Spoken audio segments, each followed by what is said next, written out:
So, good afternoon, and once again, welcome to our Amoris Laetitia talks. I am Pedro Gabriel, and today we have Austen Ivereigh with us. So, Austen is a writer and a journalist known for his two biographies, Pope Francis, the Great Reformer from 2014, and Wounded Shepherd from 2019. In 2020, he published a New York Times best-selling book with Pope Francis on his vision for the post-COVID world. It was called Let Us Dream, The Path to a Better Future, in conversation with Austen Ivereigh. All these books have been translated into many languages. So Austen is also currently a fellow in contemporary church history at the Jesuit-run Campion Hall from the University of Oxford. His 1993 doctoral study at St. Anthony's College in Oxford was on the church in Argentina. He has also been very involved in the Global Synod on Synodality, called by Pope Francis for 2021 and 24. First, he was on the National Synthesis Team for the Synod of England and Wales, and then on the Continental Synthesis Team in Rome. He advises the Synod Secretariat on communications. So, Austen, welcome to the program. It's an honor to have you here. It's good to be with you, Pedro. Always a pleasure. So in this interview, we are going for something a bit different. Until now, my guests have been discussing Amoris Laetitia directly. But now I would like to explore the sausage factory, the process that produced the document. And as is well known, Amoris Laetitia is a post-synodal apostolic exhortation, which means that it comes at the conclusion of a synodal process. In this case, the 2014 and 15 synods on the family. But before we go there, let's start with the principle, what a synod is. One of the keywords of Francis's pontificate is synodality. So what is this all about, synodality? What is a synod? Sure. Well, I mean, a synod is really something very, very old in the church, which under Francis has been given new life. And the very old thing is really described in chapter 15 of the Acts of the Apostles, when the disciples, of course, are without Jesus. Jesus has promised them that he will send his Spirit, and the Spirit will lead them into the truth. They face their first major crisis, which is the whole question of whether people need to obey the Jewish law in order to become Christian, and they can't agree, and they call what became known as a synod. In fact, it was the Council of Jerusalem. So council and synods have often been used interchangeably. So the synodality, which is a way of bringing the people together to seek the guidance of the Spirit on major questions facing the church, was normal part of church life in the first centuries, the first millennium of the church. And then it kind of falls out of, it falls away. It ceases to be used as a regular instrument. And the church becomes, as it were, much more centralized, much more focused on the juridical institution of Pope and bishops. And then we have, I'm condensing here a very long history, obviously. At the Second Vatican Council, the Synod of Bishops is revived as a standing body that will meet every 2 or 3 years in Rome, in which bishops' delegates then discuss and discern major questions facing the church. So these synods of bishops have been going on since the late 60s, early 70s is when they really began going under Pope Paul VI. And so the Synod on the Family, which is one we're going to get to, which was called by Pope Francis in 2014, 2015, was in fact another Synod on the Family from the previous one called by Pope John Paul II in 1980, just a year or two after his election. So synods, in this case, we have two synods, one in 1980, the other in 2014, nearly 25 years apart, dealing with, as it were, the same question or the same challenge. And synods often have met to discuss particular topics or questions facing the church. Equally, they have sometimes involved a meeting on a particular area. So, for example, under Francis, we've had the Synod on Amazonia. I remember under Pope Benedict going to the Synod on the Middle East, where it was just the Middle East church that gathered. So synods have become an important part of the life of the modern church, resurrecting what was very common in the first millennium of the church. Oh, yes, correct. And it's a good thing that you mentioned the 1980 Synod on the Family from John Paul II, because we have to recall that the 2014 and 15 Synods on the Family were not the first Synods on the Family, and neither were they the first step in the process that culminated with Amoris Laetitia. So the previous sacramental discipline, before Amoris, excluded the divorced and civilly remarried from communion unless they abstained from intercourse. And this was codified by Pope John Paul II precisely in a document called Familiaris Consortio, which was in itself a post-synodal apostolic exhortation. It came in the wake of that 1980 Synod on the Family, and marriage and the family. And we all know that papal critics today have been trying to pit Familiaris against Amoris, because Familiaris is more restrictive in terms of sacramental discipline. But still, in your book, The Wounded Shepherd, you also say that even Familiaris Consortio itself already opened up new possibilities for pastoral accompaniment that were not present before it. So what were those new possibilities? Absolutely. So, well, for example, one of the significant developments in Familiaris Consortio was that people who have divorced and remarried without an annulment are not now, after 1980, excommunicated. They are part of the church, and they are part of parishes. And John Paul II was very explicit about this and very clear about this. And under a whole range of circumstances, so really what John Paul II sets out following this synod is a whole series of, as it were, pastoral circumstances which the church was already dealing with back in 1980, in which, for example, you might get, somebody fleeing an abusive marriage, somebody who can't get their marriage annulled for all sorts of reasons, or who remarries for the sake of the children. All kinds of pastoral circumstances were already clear in 1980. So, I mean, the way I tell the story in Wounded Shepherd is that it's actually John Paul II goes very, very close to where Amoris Laetitia would then go. But he just pulls back, and the way he pulls back is to, as it were, maintain the letter of the law of the sacramental law to say that basically, if you are in an irregular union of any sort, including being divorced and remarried, you cannot receive communion. So, and there, as you've just said, unless and they come up with this sort of, as it were, let out possibility that you might be living together, but not having sex. So that's kind of where they left it in 1980, and in 2014, the bishops are gathering again. And one of the things that is really important to understand about synods, and indeed about the church's pastoral practice and law throughout the centuries, and I say here nothing new, is that the church is always responding to the circumstances of society. Culture, society changes. And one of the big, to me, fascinating questions to look at when trying to understand Amoris Laetitia, what is the context, the cultural and social context that the bishops are bringing with them when they gather in Rome? So they're coming, remember, from all sorts of different countries, all kinds of different pastoral circumstances.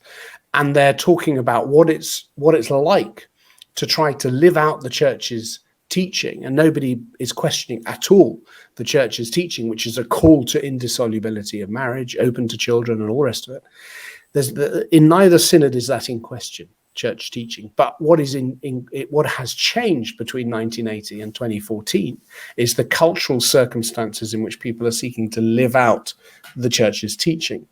And the way I describe it in Wounded Shepherd is, and I say this, Pedro, not because this is some great theory of mine, but as a journalist, as a writer, I try and listen, and I wasn't at the 1980 synod, but I have a close interest in the topic, and I was very, very struck in conversations with bishops in 2014 and 2015, and the conversation that they were having among themselves that they were sharing with us. It's clear that something very, very important had changed, and what has changed is this. And I do this, by the way, whenever I've been giving a talk, as I'm sure you do, when you're giving a talk on Amoris Laetitia, you address a group of Catholics and you say, hands up, anybody here who either is divorced or knows somebody in your family who is divorced.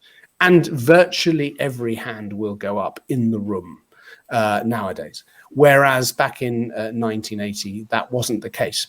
So if you like, divorce was still something that the church believed that the priority was to defend the church from. In other words, in contexts where particularly there isn't divorce in civil law, the church believes it's important to reinforce the juridical status preventing or disallowing divorce in society. We have to strongly discourage this. And so, if you like, this slightly kind of, if you like, juridical or punitive approach to the law taken in 1980 reflects the fact that the church, on the whole, there are obviously many different contexts, but on the whole, divorce is still outside the sheepfold rather than inside the sheepfold. Whereas in 2014, it's definitely inside the sheepfold. So in other words, people's lives have been already affected and shattered by divorce. That is the pastoral reality that bishops that need to face. And that, I think, explains the very, very different context in which these two synods meet, which I think to a large extent explains why Amoris Laetitia needs to move the conclusions of Familiaris Consortia, the pastoral, as it were, remedies on offer, needs to develop them because of this new circumstance. Correct. And it was not the only thing that changed, actually. You also explained that returning to the 2014 and 15 synods on the family, they were the first attempt by Pope Francis to implement this concept that is so dear to his heart, that is synodality. And what we see is that this synod was different. It was divided into two parts, one in 2014, an extraordinary General Assembly that lasted 2 weeks actually, and in 2015, an ordinary General Assembly that lasted 3 weeks.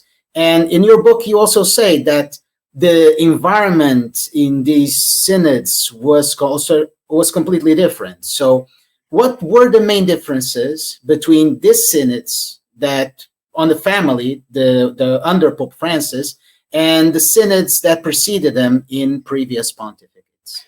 So one of the questions that Pope Francis had to deal with when he became Pope was the very strong critique among bishops and cardinals of the Synod of Bishops as it had developed under John Paul II and Benedict. And the reason they were so critical was that the Synod, which had been intended by Pope Paul VI as an organism of episcopal collegiality, that's to say a means by which the bishops exercise their mission, which is to govern the universal church, cum et sub Petro, with and under Peter, always with the Pope, never without the Pope. Peter with the 11, never the 11 without Peter.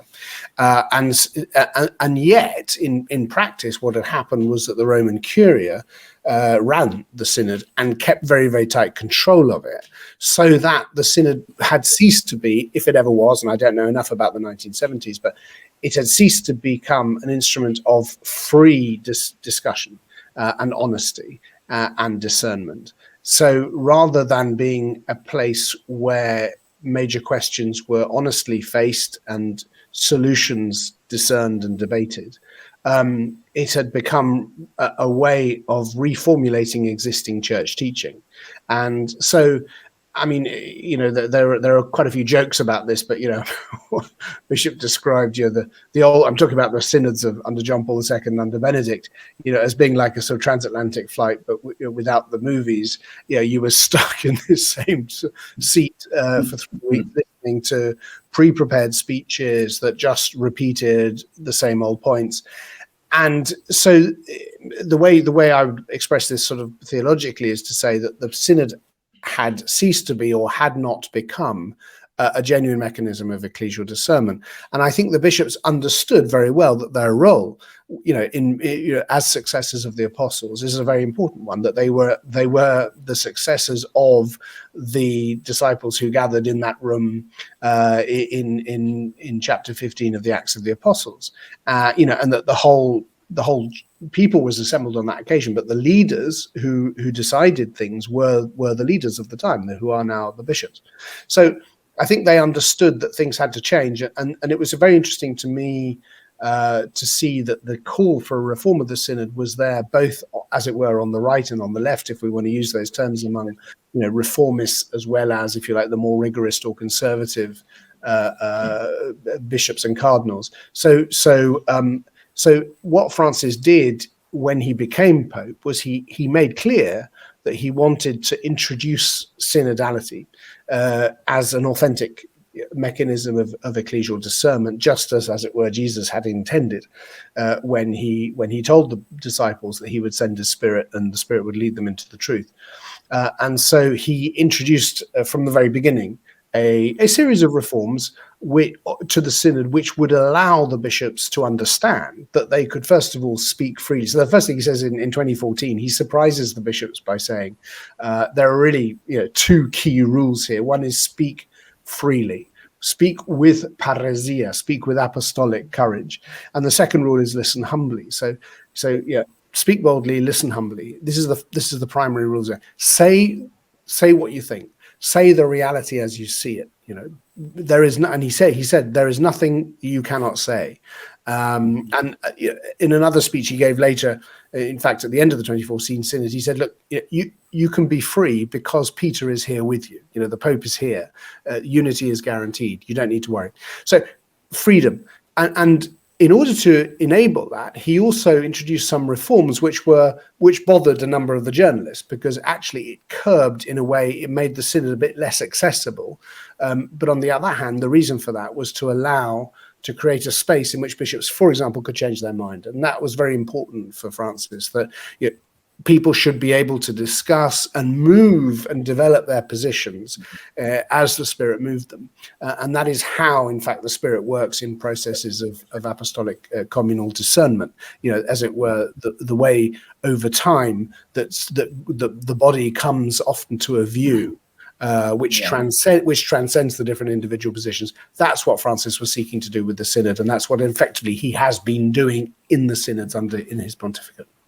Yes, and it's a good thing that you mentioned this principle, that the cum Petro et sub Petro. I just wanted to highlight it because the reason why the synod could discuss so freely is because the Pope was there as the guarantor of unity and orthodoxy.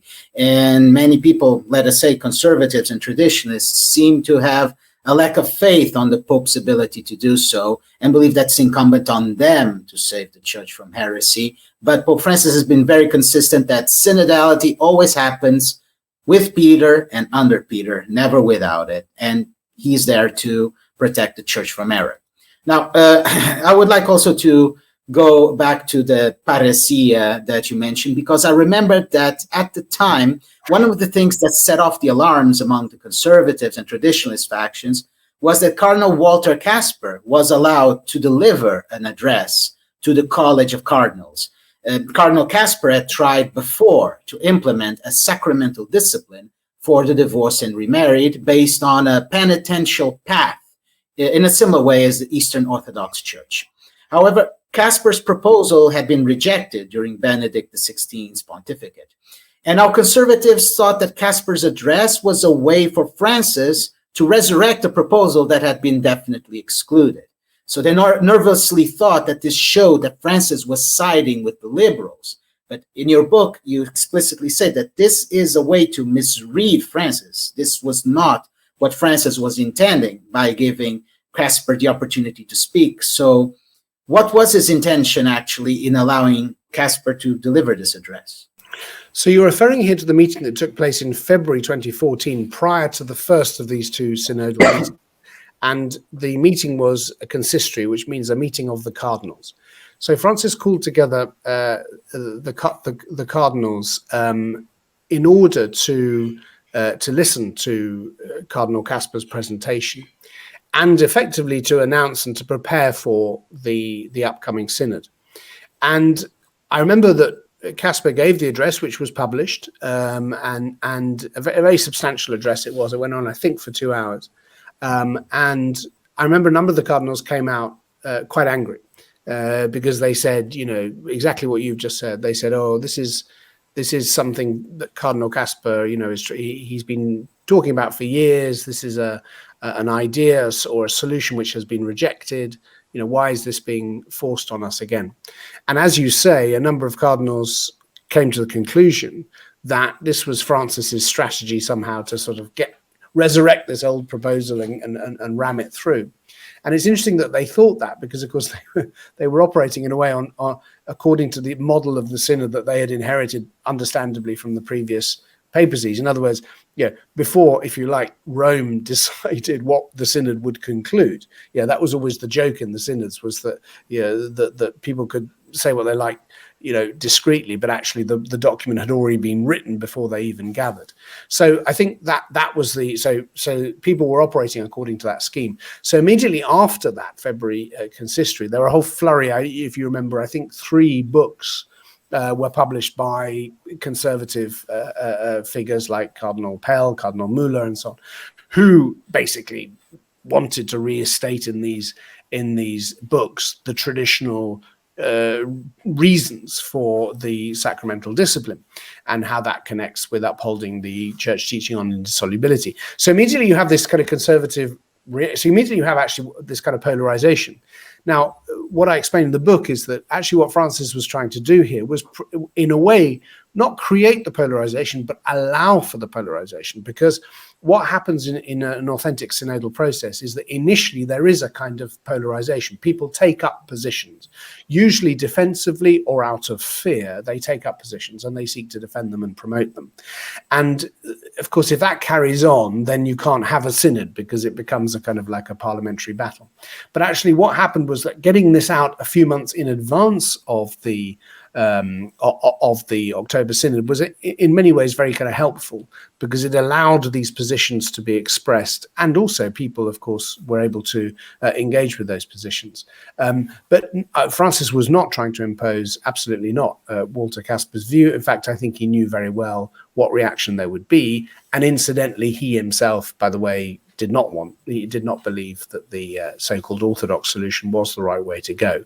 But Caspar's a very considerable theologian, and Caspar's reasons and the whole context in which he lays out in this speech was very, very important to sort of to help the bishops enter into the Synod of October 14. Yeah. And since Caspar's address, not just cardinals and bishops, but many conservative commentators like George Weigel or Ross Douthat advanced the idea that the synod was rigged or stacked, meaning that the liberal proposal, as you said, would already be pre-approved, and the synod was just a facade to give credibility to that. But in your book, you detail the whole process, and you show that the synod was not rigged at all. So how would you reply to those who make that accusation that the synod was rigged? Well, as I say, they were operating on an assumption about the way the synod works, which was based on what they were familiar with from John Paul II's time. So, effectively what they were saying is under John Paul II Benedict, the synod was controlled by the Curia, which ensured that no change would happen. Here we have a liberal pope trying to do the opposite, controlling the synod to bring about change. But I think simply they hadn't grasped that what Francis was interested in was a synod which would be an authentic mechanism of ecclesial discernment. That's to say, an authentic mechanism of facing pastoral realities, living in the tension which comes with facing those realities. In other words, you have the pastoral context and realities of today's world, how we live in dissolubility in the context of today. You have that on the one hand, and then on the other hand, you have church first of all, teaching on indissolubility, which is absolutely to be upheld and promoted. And secondly, you have the sacramental law on the law on sacraments, which of course relates to how people can receive or not the sacraments in the context of their marital situation. So all these things had to be sort of put together and brought together. And then all these different perspectives from across the world needed to be expressed. Everybody needed time to say what was going on.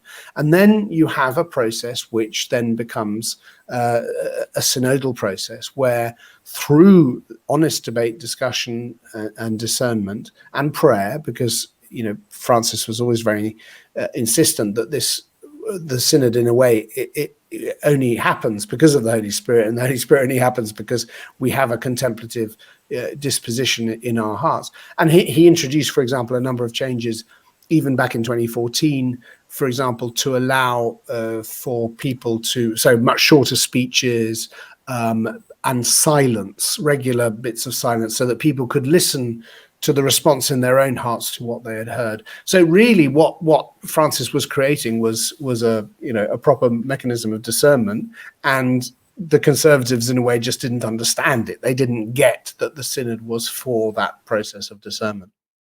Yeah, and it is actually interesting that even if those accusations of rigged council came mainly from that conservative faction, you seem to point out that they were the ones that actually tried to rig it in a way, because you mentioned that during the synodal process, Cardinal George Pell, who himself had said that the synod was being manipulated, privately handed to the Pope a letter signed by 13 cardinals opposing any opening of the communion for divorced and remarried.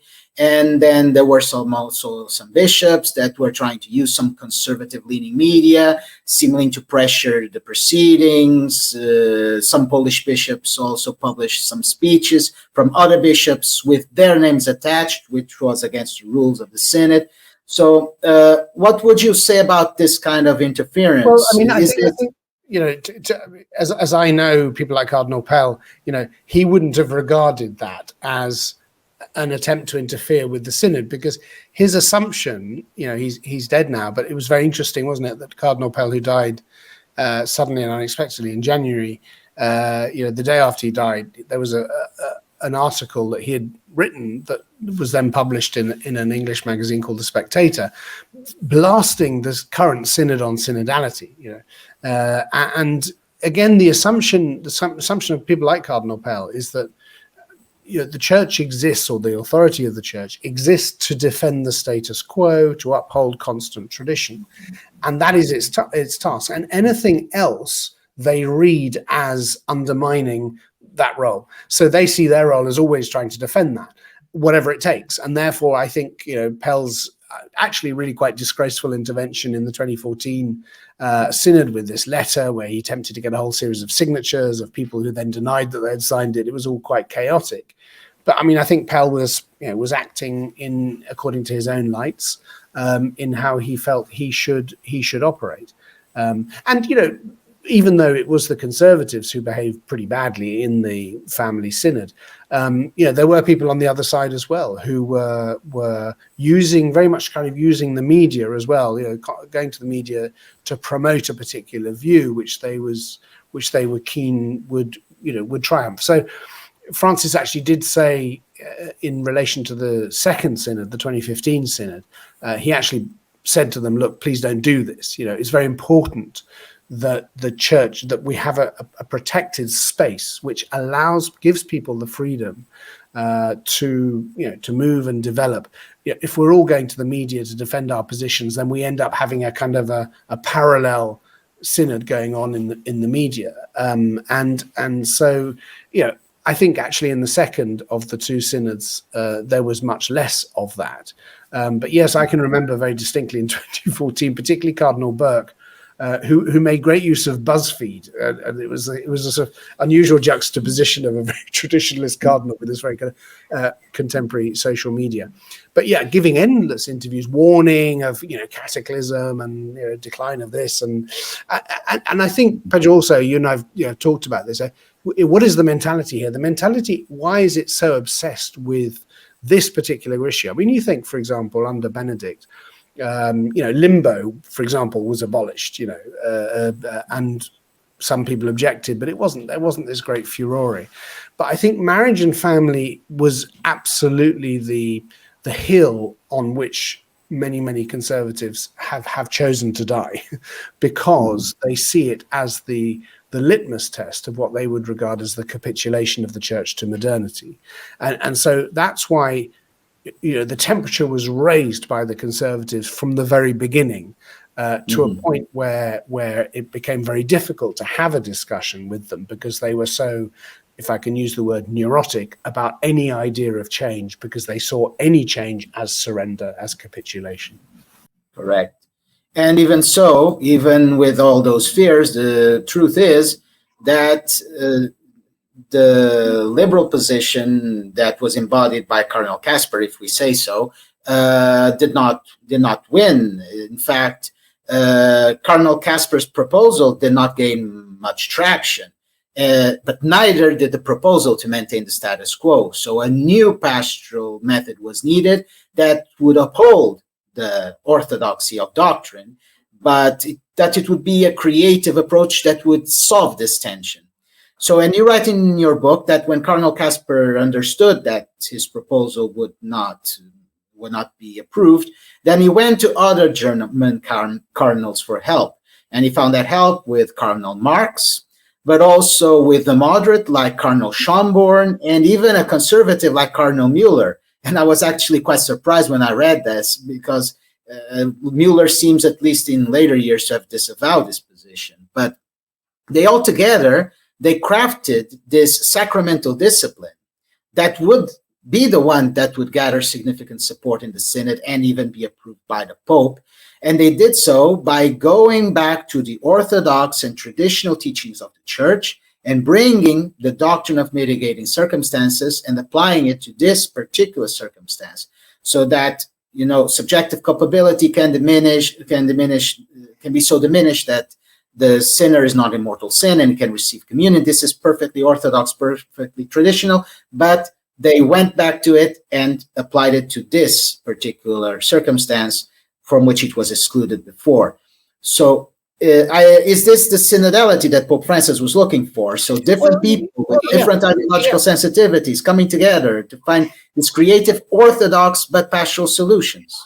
Yeah, so Francis says in the book we did together, Let Us Stream, that synods don't debate church doctrine. They don't change doctrine. They don't. Synods don't have the capacity, the authority to do that. And as you've just said, Amoris Laetitia doesn't change church doctrine, nor does it change, of course, sacramental law. What changes is the way in which it is applied. And you've just summarized it very well. And they do this by, as it were, resurrecting the Catholic pastoral tradition, which is attentive to individual circumstances. But I think it's important, when we're telling the story of how that conclusion comes in the Synod, it's not automatic, and in fact, it's painful at times, because, and I can remember speaking to one cardinal in particular who said, I just don't know how we can do it. I realize that we have to be able to offer a path to the sacraments for people who genuinely find themselves unable to secure an annulment for all sorts of reasons, which are perfectly valid. We also have to have a way in which we can pastorally accompany the divorced and remarried. But I just don't quite understand how we can do that without amending sacramental law, which they realized was there for a good reason, which was to defend, uphold, and promote the doctrine of indissolubility. And I always think, in a way, I found very moving as a Catholic to see these pastors who care deeply about, the tradition. They care deeply about Catholic teaching, and they want to defend it. They want to promote it. At the same time, they also realize that a big part of church teaching is the mercy of God, and we can't teach the mercy of God if we stay sometimes within the letter of the law. And so we have to do these two things. I mean, it's a bit like Jesus brings together, does he not, mercy and truth?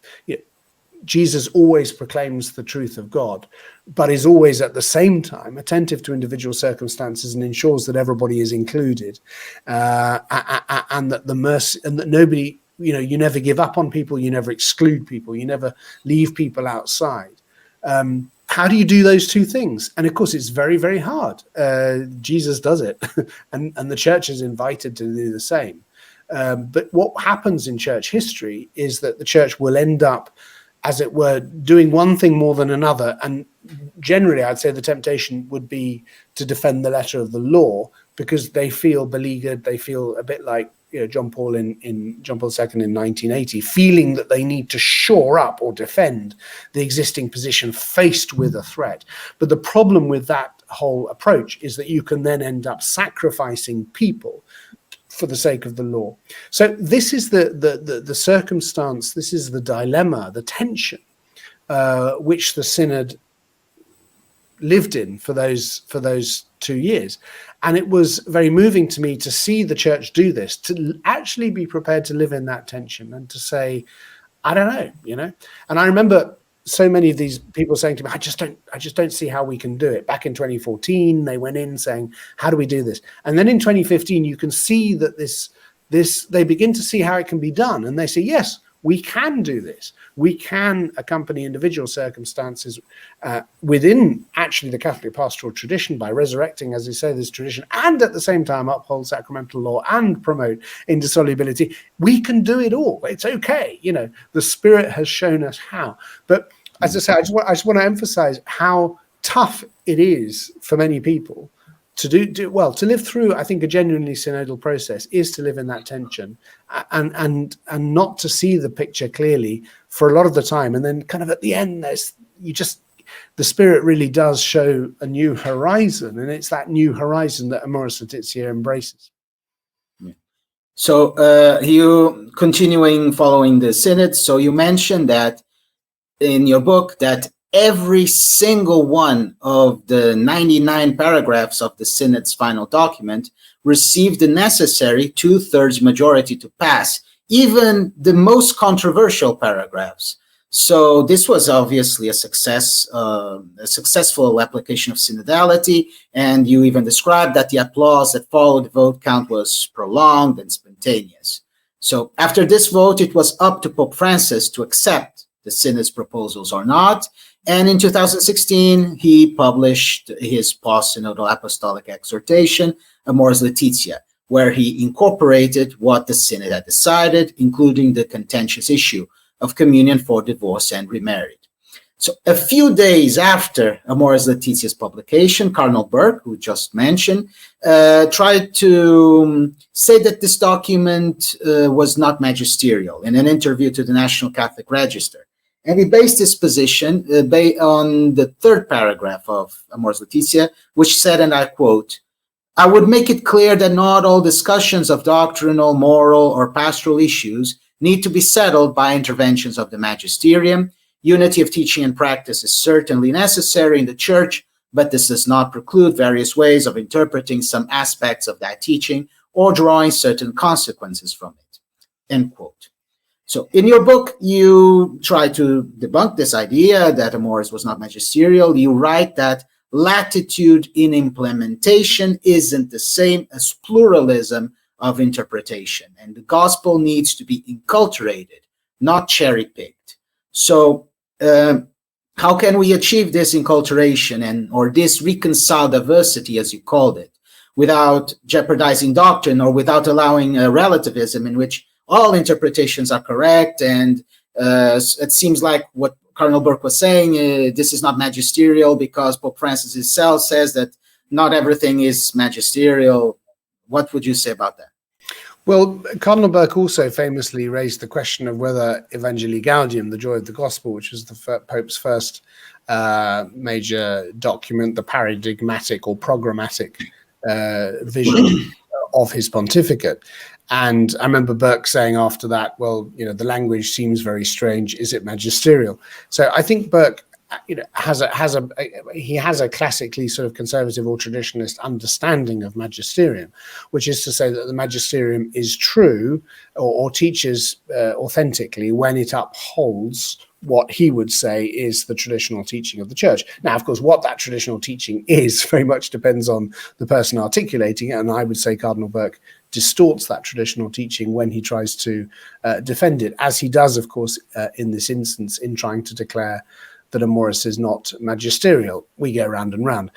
Of course it's magisterial, and in fact, not only is it magisterial, but actually I would argue that Amoris Laetitia is the fruit of the most authoritative magisterial conciliar process in the church since the Second Vatican Council. So if the ecumenical council of the church is the highest possible authority in the church, I would argue that a 2-year, well, really in practice, kind of 3-year, if you include Amoris Laetitia, 3-year process of involving, the world's bishops in discussing and discerning that one of the major questions of our time, which results in a clear consensus, in which there has also been a clear movement from people who say, hang on, how do we do A plus B? And they've come to believe that, yes, it is that C embraces both A and B.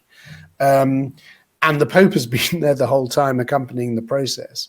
How can it not be magisterial? Of course it's magisterial. And as Cardinal Schönborn was very quick to point out, even the sort of controversial, famous paragraphs in Chapter 8 of Amoris Laetitia are rooted and based on extremely traditional Thomist understandings of moral behavior and law and sacramental law and so on.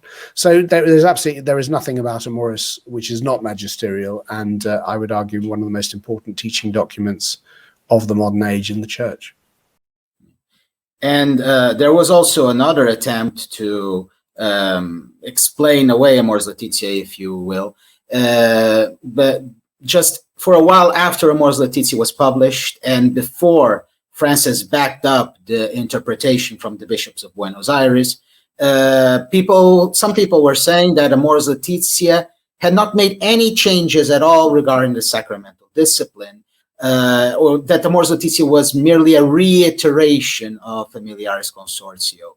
But that doesn't seem to reflect what the Synod actually decided, or it doesn't seem like it reflects the proceedings of the Synod. What would you say to people who make that claim? Yeah, I mean, so first of all, Amoris Laetitia obviously moves the church's pastoral position in respect to the divorced and remarried. It simply develops it. It moves it on. And there's a clear development from Familiaris Consortio. And if anybody doubts that, they should read your book, Pedro, which I think explains it brilliantly. There is no simple exclusion from the sacraments now. Now, what the church is called to do is to invite people who seek the sacraments and who belong to parishes on a journey of accompaniment in which all the circumstances are looked at.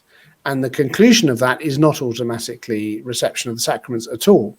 In fact, in my book, I quote from the Jesuits in Braga in Portugal, who I think have a superb process of accompaniment as a fruit of Amoris Laetitia. And they said, actually, most people decided at the end that they shouldn't receive communion. So there's nothing automatic about it. It's not a pathway to communion. It is genuinely a process of pastoral discernment. Now that simply wasn't there in Familiaris Consortio. So there's a clear development of it. And though you're right about people tried to say, there were some dioceses who tried to say after Amoris Laetitia came out, well, we have to look at this in the light of Familiaris Consortio. Familiaris Consortio is the last word in their view on the topic, and therefore where Amoris Laetitia introduces a development where we can discount that. Well, as Cardinal Schönborn quickly said, it is a very novel idea that you should interpret a subsequent papal document in the light of a previous one. That's not how church development of church doctrine works at all. Rather that the previous papal teaching is always included, taken up in, and developed by subsequent popes, and that's the way the church moves through history, and that's part of, Jesus' guarantee to the church when he says, "I will send you my spirit, and my spirit will lead you into the truth." That is happening over time and constantly. So, people did try to do that. In my experience, if a bishop wants to try to disobey papal teaching, magisterial teaching, they usually will find some justification. I mean, we had it, of course, back in the time of Humane Vitae, when many bishops refused to accept Pope Paul VI's ruling, and they preferred to go. They tried to claim that he had no authority to make that ruling. And of course, the very conservatives who many years later would be objecting to Amoris Laetitia were the ones who said, no, this is papal teaching, and it's the fruit of of clear papal teaching, and has to be therefore obeyed. So it's another illustration which we've seen so much of in the last 10 years of certain people being loyal to the papal magisterium when the Pope agrees with them, or when they think they know better. Yeah. And as you said, just like Cardinal Casper's proposal did not gain any traction, the proposal to keep the status quo familiaris also did not gain traction. The Synod rejected, by a clear majority, this conservative attempt to just reiterate familiaris ban in the final relatio. So obviously, that for a person who follows the Synod, that objection would not hold. So one final question is this. Some of the critics of Pope Francis, who themselves oppose synodality as the process, not just the fruits of the synods, but the process of synodality itself, they then go around and try to claim that the Holy Father is incoherent in the way he applies concepts like synodality, accompaniment, listening, dialogue. They think that Pope Francis is much more open to do it to people who are outside the church or who do not follow certain doctrines, but he doesn't apply it allegedly to the conservatives, to the traditionalists. So you have written an article for Commonweal, The Limits of Dialogue, which I will link below, but that seems to explain this alleged inconsistency. But would you like to just explain it in your own words very briefly here? Yeah, I mean, I've never understood this critique, because I mean, synodality is not some sort of permissive relativism in which suddenly everybody's view is as valid as everybody else's. Synodality is about the church developing its understanding of where the Spirit is leading the church, and church doctrine, church teaching, the tradition of the church is all taken for granted and assumed in synodal processes. So synods are not I think the problem is that very many of the conservatives who make this critique don't engage and haven't engaged with the synod because they regard it as something which it's not, and that leads them not to engage with it, which of course only deepens their misunderstanding of it. So no, I don't think Francis. I don't think synodality in any way reduces papal authority. In no respect does it reduce the Pope's solemn duty, which is to safeguard the unity and promote the unity of the Church, and indeed to defend the constant tradition of the teaching of the Church. And Francis is not, as I've often said, a liberal Pope. Yeah, he will use authority and has used authority in very decisive and important ways. For example, in swinging new regulations governing sexual abuse by clergy. One can mention many other things, including Traditionis Custodes, which restores to the bishops the regulation of the preconciliar rite, and Francis explains very clearly why that was necessary. I think what synodality does, and what synods do, when they are properly practiced, and I think they have been under Francis, they have become very important dynamic mechanisms within the Church of governance. What synods do is discover the new horizons that the Spirit has already revealed. The Spirit is always out there in front of us. The Spirit has already poured out his gifts on the Church that allow the Church to perform its mission. The problem is that we're often prevented from seeing where those new paths are because we're so focused on this, that, or the other. So Synod is a chance for us to recognize those new horizons. And those new horizons are going to be new. They're going to renew us. We're going to need to change in order to, but they are not revolutionary. They are not going to alter church teaching in any, or indeed the tradition of the church. They won't go against the tradition of the church. And if anybody has any doubt about this, I would actually really strongly recommend a book which was key to John the 23rd when he called the Second Vatican Council, and is also a formative text for Francis to understand Francis on synodality, would be Yves Congar's True and False Reform in the Church, in which he comes up with 4 very important criteria, for true, authentic reform in the church. And when you see those 4 criteria, you realize that this is exactly what Francis's reinvigorated synod is doing. This is reform in the authentic tradition of the church, which is there right from the beginning of the Acts of the Apostles, which we now badly need again for our time, in order to discover the new horizons that the Spirit is opening for the church in our time. Okay, so this is all the time that we have for today. I would like to thank Austen once again for accepting my invitation to talk about the Synods on the Family.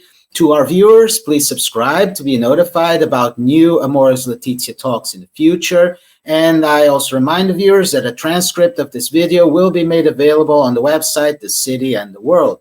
I will leave a link in the description below, and also a link where you can buy Austen's book, The Wounded Shepherd, from the publisher Henry Holt and Company. And I would also like to remind the viewers that my book, The Orthodoxy of Amoris Laetitia from Wipf and Stock, is also available in Amazon. My book is, in fact, greatly indebted to Austen's input and his bibliographical suggestions. So thank you very much for that, Austen. And once again, thank you so much for your time. Thank you. And thanks for your mission. Thanks for this. Thank you. So to our viewers, I wish you all a good day and see you soon.